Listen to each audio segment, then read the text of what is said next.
जेहन गौरी मोरी तेहन महेश है। जेहन गौरी मोरी तेहन महेश है। तेहन कोरा में बैसलिया कार्तिक गणेश है।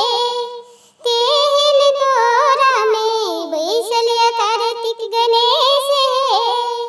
हमरा बोल के अलगे ही भेष है। हमरा ही बोल के अलगे ही भेष है। माथा पर गंगा विराजे गले सर्पहार है। माथे पर गंगा विराजे गले सर्पहार है। नहीं खाए माखन मिश्री नहीं खोआ मलाई है। नहीं खाए माखन मिश्री नहीं खोआ मलाई है। भांग धतूरा खाए और खाए जहर है। भांग धतूरा खाए और खाए जहर है।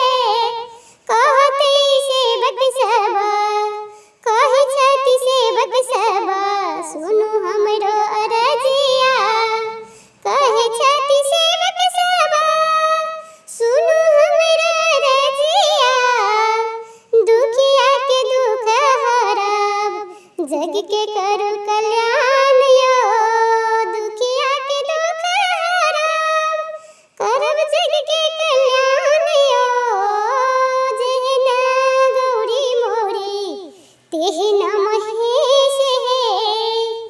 जेहन गौरी मोरी तेहन महेश है।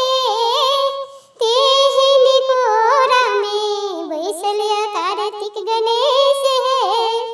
तेहन कोरा में बैसलिया कार्तिक गणेश है। जेहन गौरी मोरी तेहन महेश है। जेहन गौरी मोरी तेहन